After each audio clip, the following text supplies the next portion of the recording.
We got accustomed to a whole lot of time skips in Season 1, starting off with the Great Council in 101 AC, ending in 129 AC. Almost 30 years worth of drama, but that was all set up for the real conflict.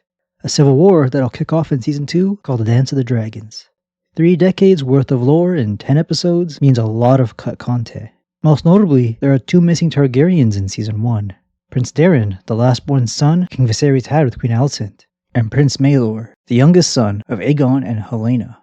Maelor is seemingly cut, but Daeron exists in the show's universe, just hanging out in the Reach. Symbolism used to show off the family tree in the show's opening intro animation gives hints at both these characters existing, but Maelor was omitted from HBO's website that directly shows the family trees. Daeron is included. Introducing him in Season 2 is going to be strange, no matter how well the writers try to weave him in. You can't just pretend a full-grown dragon rider was not worth mentioning even once. Even one of Aegon's bastards made it in for a cameo shot. This time period has one major conflict regarding the succession of the Iron Throne, but also minor ones throughout the realm. Dorne has yet to join the Seven Kingdoms and have a horrible relationship with the ruling Targaryens because of their failed conquest of the Dornish. King Viserys and King Jaehaerys before him, being peaceful monarchs, decided to just indefinitely put the Targaryen conquest on hold when it comes to Dorne. But this century of peace has come to an end with the death of King Viserys. He declared his daughter Rhaenyra his heir to keep his crown away from the unpredictable Daemon. But even after he had 3 sons with Alicent, he stood by his decision, changing all customs in the Seven Kingdoms. But from the moment Alicent Hightower birthed him a son, House Hightower had been plotting behind the scenes. Having a king they could fully control would change their status forever. The one pulling the strings wasn't Otto Hightower, despite how much power he had as hand of the king. Remember, it was his older brother, Lord Hobart Hightower. Otto was actually fine with Rhaenyra inheriting the throne, as long as Daemon was far away from it. These two have a long and bitter history. Can't even call it rivalry, just pure hatred for one another, from their time together at court and small council meetings. The original Hightower plan was to get Alicent close to the mourning King Viserys, and go from there. She even read to King Jaehaerys when the old king was mourning the death of his wife. She was trained for this. Things worked out as good as they could ever hoped for. Viserys married Alicent over the more suitable Lena Valerion, and she quickly gave him a male heir. The next step would be to wed Rhaenyra to her much younger half-brother Aegon. King Viserys wasn't having any of that. All this overstepping by Otto Hightower angered Viserys. He was a pushover in most cases when it came to ruling, except in cases involving Rhaenyra, his favorite child. Messing with her was how you woke the dragon within him. Most nobles and common folk shared his love for Rhaenyra too. She was an exceptional princess, referred to as the realm's delight in her younger days, though the tides slowly turned against her. Rumors of her having relations with Criston Cole or Daemon or Harwin Strong, or all 3, tarnished her reputation. And then there was the very obvious bastard children she had with Harwin. She tried to pass off as legitimate heirs to the Iron Throne, and even House of Valerion's seat Driftmark, insulting that very powerful naval-focused family, who happened to be the Targaryens' closest allies. When once they cheered for the realm's delight, now they whispered the horror of Dragonstone. After 6 of her pregnancies, there was some unexpected weight gain and aging, which the common folk used to insult her. She decided to isolate herself with her new husband Daemon on Dragonstone, to live far away from Alicent in court, whose passive-aggressive comments about her children's true father became too much to handle. Do keep trying, Selena. Sooner or later you may get one who looks like you. Being away from court gave the Hightowers free reign over the sick Viserys. A leprosy-like disease left him unable to look over most tasks, constantly sedated with milk of the poppy to dull the pain. When Daemon and Rhaenyra visit Viserys on his last days, they believe Alicent is purposely pumping him with painkillers. Daemon goes as far as to claim she had a part in his death. The Hightowers only fuel his baseless suspicions by secretly crowning Aegon by hiding Viserys' death from the realm, until all their preparations were complete. Alicent comes to the small council with breaking news. She completely misinterprets his final words. In his dying breath, while being spoon-fed more painkillers, Viserys has a very private conversation with who he thinks is his daughter Rhaenyra, the most important person in the world to him. But it was all kind of in his head. In his dying breath, he reinforces the promised prince prophecy, believing Rhaenyra has what it takes to save the world from whatever Aegon the Conqueror saw approaching from the north to cover the world in darkness.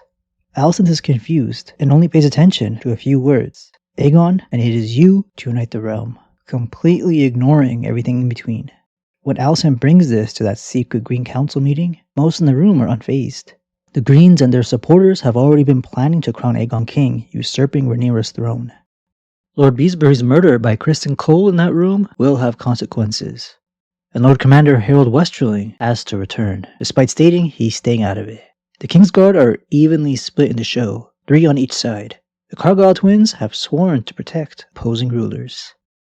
Requesting Otto Hightower to be brought back as Hand of the King after Lord Lionel was murdered was one of Viserys' worst decisions. He knew Otto only cared for elevating his own people, but he still called him back to King's Landing. This gave Otto years to prep and win over others at court without any blacks around to intervene.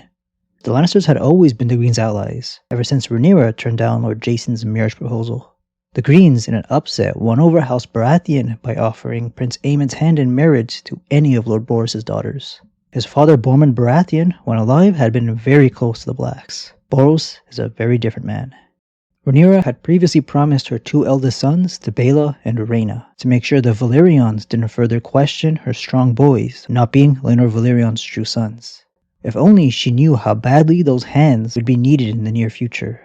Her younger kids are harder to win other lords with. They gotta wait years for them to be of age. But her son, Joffrey Valerion, is her best bargaining chip since he's a tiny dragon rider. Only problem is, Lucerys was killed in those final moments of the season finale. There was no major cliffhanger to end things off, just the look of a mother recovering from a stillbirth, being informed her son was murdered by her half-brother Aemond. A declaration of war Aemond can't deny now, even though he didn't actually want to kill his nephew. His bonded dragon Vhagar was acting for herself. Lucerys' Arax was also ignoring orders. Viserys teased dragons couldn't fully be tamed by Targaryens. We see it play out in episode 10, and I'm sure we'll see more in season 2. Alicent will be furious, since she still hoped for a peaceful resolution.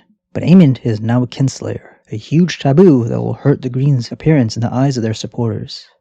Rhaenyra and Daemon's unborn daughter they had planned to name Visenya was pushed through prematurely because of the surprise coronation of Aegon distressing the pregnant mommy. Peace talks are now off the table. And if you're wondering how these two sides compare, the Blacks only have the Valerians for notable allies, while the Greens have all the Stormlands, Westerlands, and major influence over the Reach thanks to the Hightowers. The Hightowers are only bannermen of the Tyrells, but their lord is only a baby, making Lord Hightower feel more powerful than he is. The North, the Vale, the Riverlands, and Iron Islands were what the two factions will be fighting for, with Dorne eating popcorn on the sidelines, enjoying the show just like us.